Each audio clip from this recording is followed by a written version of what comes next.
छत्रपती शाहू महाराज लोकसभेची निवडणूक काँग्रेसच्या चिन्हावर लढवण्यावर जवळपास शिक्कामोर्तब झालेला आहे। काँग्रेसच्या आज पार पडलेल्या बैठकीमध्ये हा निर्णय झालेला आहे। ठाकरे गटाच्या मशाल चिन्हावर ही निवडणूक लढवावी अशी उद्धव ठाकरेंनी मागणी केली होती, मात्र ही जागा काँग्रेसला जात असल्याने काँग्रेसच्या चिन्हावरच ही निवडणूक लढवली जाईल अशी सूत्रांकडून माहिती कळते। राजू सोनवणे याबद्दलची अपडेट देत आहेत। राजू, आता निर्णय झालाय असं म्हणायचं काय याबद्दलचा?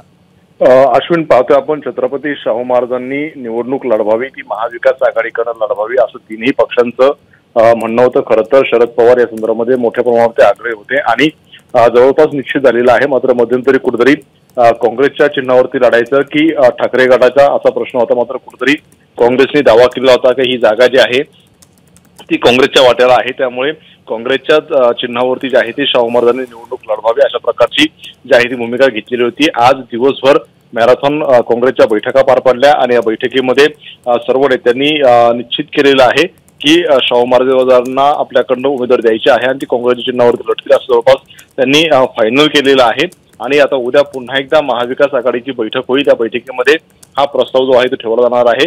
उद्धव ठाकरे यांची कुठेतरी भूमिका होती की मशालवरती जे आहे ते शाहू महाराजांनी निवडणूक लढवावी, मात्र काँग्रेसला जागा जाती, त्यामुळे कुठेतरी काँग्रेसच्या चिन्हावरती ही निवडणूक लढली जावी अशी काँग्रेसची भूमिका घेतलेली आहे। त्यामुळे महाविकास आघाडीमध्ये एकमताने काँग्रेसच्या चिन्हावरती लढवण्याची कदाचित उद्या अधिकृतपणे घोषणा होण्याची दाट शक्यता आहे। दुसरा प्रस्ताव आता कुठेतरी कोल्हापूरच्या ऐवजी सांगलीची जागा जी आहे ती काँग्रेसने सोडवावी असं सांगण्यात आलं होतं, मात्र काँग्रेसने तो दावा केला आहे की कोल्हापूर सांगलीची जागा सुद्धा आम्ही लढणार आहोत। अश्विन, राजू, धन्यवाद या माहितीबद्दल।